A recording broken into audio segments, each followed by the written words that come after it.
Hey guys, today we have one of the best looking hypercars in the crew too, the Bugatti Chiron Super Sport 300 Plus. And we're going to be customizing it and taking it down the highway and seeing if it will actually hit 300 miles an hour. I'm sure it can, but because I don't think they'd put 300 plus in its name if it couldn't do it. But I just want to see if it can live up to that 300 plus, and yeah, so that'll be later in the video. Right now we're just going to be running through all the customization options, which the hood options doesn't really have nothing too crazy. A lot of it's just really getting rid of the carbon fiber and changing it to your whatever color you have on the vehicle, because if you change the color now with everything untouched, it just changes the two stripes in the center. So I left those orange. I left the stock wheels because I love the stock wheels on this thing with the orange logos in the center of them, and I did paint the calipers orange as well.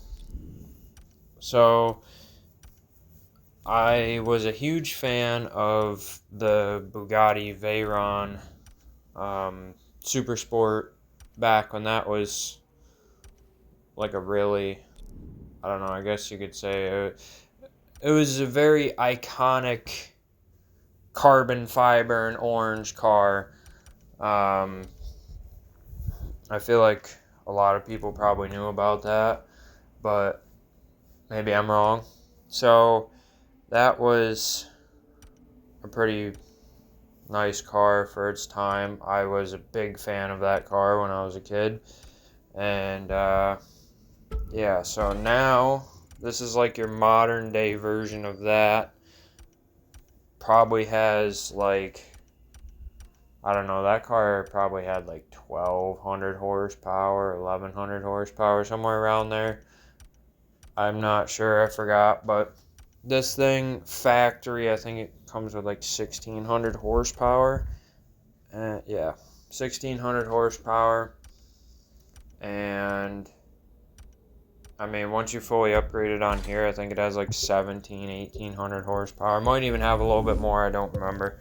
But it is fully maxed out. And the other thing I wanted to touch on is the handling of this car. The handling is just not the greatest. I did drive it around a little bit before this. I didn't like see if I can touch 300 or anything, but I did drive it around a little bit before all this, and it was like really iffy on the handling. Like when you try to turn and whatever, and the wheels start to spin, and then you try to counter steer and correct it, it just wants to like spin out.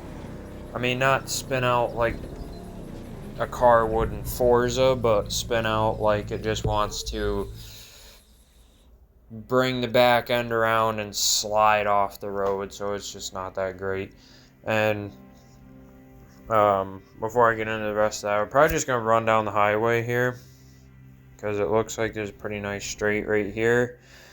So probably that'll be the spot we hit 300, I'm guessing. So probably fast travel up here to the street race and then run down the highway, see if we can get it. But as I was saying, to fix that issue with the steering or handling, whatever, you go into your tuning, which is in where you put performance parts on, and you change the diff distribution. Just slide that all the way to the rear, and it won't say distribution in full, like it'll have like 3/4 of the word there, but you slide that to rear and it fixes the car's issue, which I know it makes it a rear wheel drive car essentially.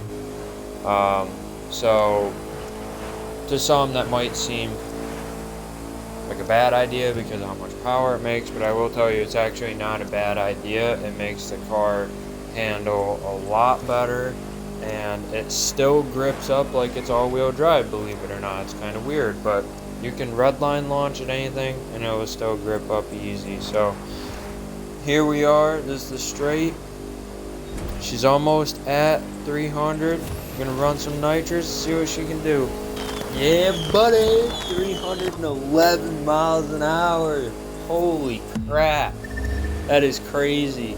She held 310 for a little bit, but then we hit the incline and she started decreasing in speed. But man, that is the fastest I've ever gone in a hypercar before, and really in any car before. Like drag cars, they're different, they go much faster, so they don't count, but in anything that isn't a drag car is the fastest I've ever gone. So that was pretty sick. But hopefully you guys enjoyed, and I'll catch you later.